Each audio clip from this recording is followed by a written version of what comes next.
Okay, അപ്പോൾ നമുക്കിനി 8th പാറ്റേണിലോട്ട് നോക്കാം. ഓക്കെ, അപ്പോൾ ഇവിടെ എന്താണ് പാറ്റേൺ നമുക്ക് നിൽക്കുന്നത്? അതായത് ഇവിടെ റോസിൽ എന്താണ് 1 2 3 4 5. ഓക്കെ, കോളത്തിൽ എന്താണ് 1 2 3 4 5. ഫസ്റ്റ് കോളത്തിലുള്ള എലമെൻസും ഫസ്റ്റ് റോയിലുള്ള എലമെൻസും സെയിം ആണ്. അടുത്ത സെക്കൻഡ് റോ നോക്കാം. സെക്കൻഡ് റോയിൽ എന്താണ് 2 3 4 5. സെക്കൻഡ് കോളത്തിൽ എന്താണ് 2 3 4 5.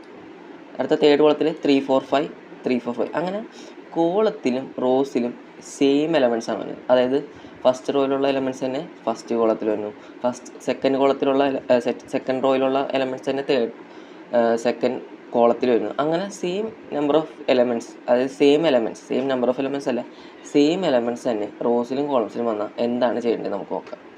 ഓക്കെ, അപ്പോൾ ഇവിടെ നമുക്കറിയാം ഇൻറ്റ് i = 1 സ്റ്റാർട്ട് ചെയ്യണത്. ഓക്കെ, എവിടം വരെ 5 വരെയും പോകണം.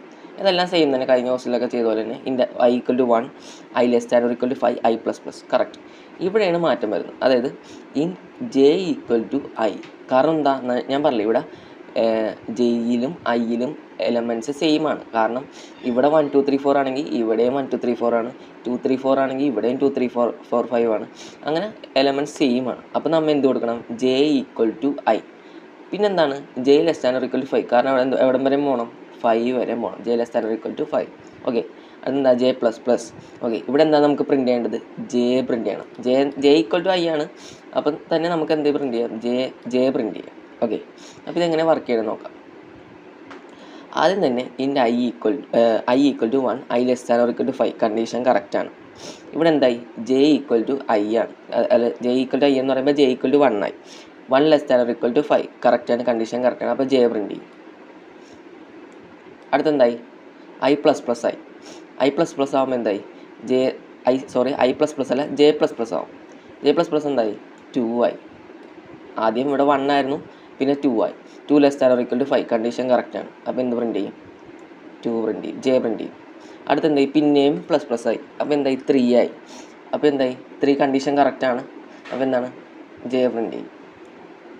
അടുത്തെന്താക്കും? അടുത്തത് വീണ്ടും ++ ആവും. അപ്പോൾ എന്തായി? 4 ആയി. അപ്പോൾ എന്തായി?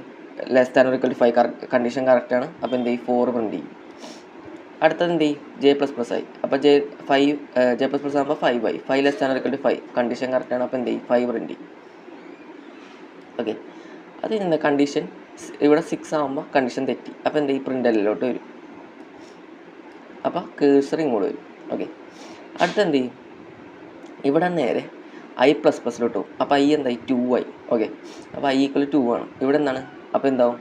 i = 2 ≤ 5 കണ്ടീഷൻ കറക്റ്റാണ്. അപ്പോൾ jയിലോട്ട് വരും. അപ്പോൾ എന്തായി? j എന്ന് പറഞ്ഞത് 2 ആയി. 2 ≤ 5 കണ്ടീഷൻ കറക്റ്റാണ്. ഓക്കെ, അപ്പോൾ എന്താണ്? അപ്പോൾ j പ്രിൻറ്റ് ചെയ്യും. ഓക്കെ, അപ്പോൾ എന്താണ്? j എന്താണ്? 2 ആണ്. ഓക്കെ, അടുത്തെന്തായി? j++ ആവും. j++ ആകുമ്പോൾ 3 ആയി. ഓക്കെ, അപ്പോൾ 3 ≤ 5 കണ്ടീഷൻ കറക്റ്റാണ്. 3 പ്രിൻറ്റ് ചെയ്യും. അങ്ങനെ എത്ര വരെ? 5 വരെ പ്രിൻറ്റ് ചെയ്യും. അത് കഴിയുമ്പോൾ എന്ത് പറ്റും? പ്രിൻ്റലിലോട്ട് വരും. കാരണം കണ്ടീഷൻ തെറ്റിയുള്ള. ഓക്കെ, പ്രിൻ്റലിലോട്ട് വരുമ്പോൾ കേഴ്സർ താഴത്തോട്ട് വരും. അവിടെ നേരെ i++ ആവും. i++ ആകുമ്പോൾ എന്തായി? i 3 ആയി. 2 ആയിരുന്നു, i 3 ആയി. അപ്പോൾ എന്താണ്? കണ്ടീഷൻ കറക്റ്റാണ്. <5 കണ്ടീഷൻ കറക്റ്റാണ്. അപ്പോൾ j = എന്തായി? ഈ കണ്ടീഷൻ ഇങ്ങോട്ട് വരും. j = iലോട്ട് വരും. i എന്താണ്? ഇപ്പോൾ 3 ആണ്. അപ്പോൾ j = 3. 3 <5 കണ്ടീഷൻ കറക്റ്റാണ്. എന്തായി? j പ്രിൻറ്റ് ചെയ്യും. 3. അങ്ങനെ എത്ര വരും പോകും? 5 ആവണ വരെയും പോകും. അങ്ങനെ ലൂപ്പ് കണ്ടിന്യൂ ചെയ്ത് അടുത്ത ലൂപ്പിൽ 4ഉം 5ഉം വരും. അടുത്തതിൽ 5 മാത്രം വരും. ഓക്കെ, 5 ആകുമ്പോൾ ഇവിടെ എന്ത് പറ്റും? i++ എന്ന് പറയുന്നത് 6 ആവും. അപ്പോൾ കണ്ടീഷൻ എന്തായി? 6 <5 കണ്ടീഷൻ തെറ്റി. അവിടെ വെച്ച് നമ്മുടെ കോഡ് ബ്രേക്ക് ആവും. അപ്പോൾ ഇതാണ് നമ്മുടെ ഔട്ട്പുട്ട്.